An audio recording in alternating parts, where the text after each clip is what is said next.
Did you feel defended when the fatwa was declared? Did you feel that your fellow writers rallied around you? Yes, I did. And one of the reasons why I became involved with PEN here was the way in which PEN stood up for me at the time when Susan Sontag was president of PEN, and she did an amazing job of there was a moment of chicken shit behavior.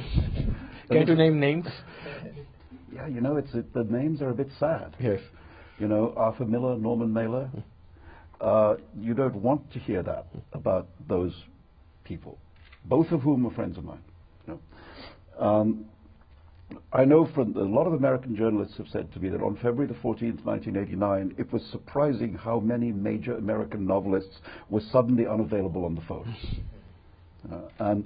And Susan, I have to say, Susan was the person who smacked him around and just called everybody up and said, look, stop it, we're going to do this, and got everybody on board. And it was great leadership. I mean, the presidency of PEN under her leadership really was a remarkable thing. And then there was an enormous. I mean, there are so few writers who were not supportive that I can remember all their names. Well, you had an exchange of letters with John le Carre in That's the one Guardian. Of them. Yeah, though John le Carre, and again, you know, I knew him before and had always been on perfectly reasonable terms. And in fact, during the Nicaragua Contra War, we had both been involved with a thing in England called the Nicaraguan Solidarity Campaign, and we had often, you know, we had appeared on the same platform and things like that. So I mean, we were not friends, but we were friendly.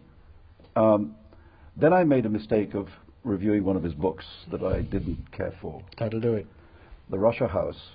And I mean, I admire many of his books. But in fact, in this review, went to enormous lengths to say how, for example, I think The Tinker Tailor Soldier Spy is one of the great post-war English novels, you know. And anyway, but I thought this book not so much, I did say. And I don't think he ever forgave me. I think he is a long-memoried man. And then he said something critical about me at the time of the attack on the Satanic Verses, and I never forgot it. Yes. and then what happened was, in one of the strange and enjoyable ironies of history, he came to New York and he made a speech which upset a lot of New York Jews because it was seen as being anti-Semitic. So suddenly he was being attacked by a religion for exercising his freedom of speech. And he got really, I think he was very shocked. And so he made a very, very pompous statement about his right to, you know, etc. So I wrote a letter to the newspaper saying it would be nice if he thought about that when it was somebody else being attacked. And now that it's him, he gets the point. And that really drove him insane. And then it got very, very, very, very rude. And the English newspaper, its Guardian newspaper, was just having a field day, publishing these letters on the front page of the newspaper while we were being savagely unpleasant about each other.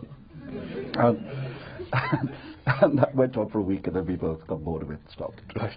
And I sort of feel sorry about it, really, because I do admire him, you know, and I don't like having fights with writers, if I could possibly avoid it.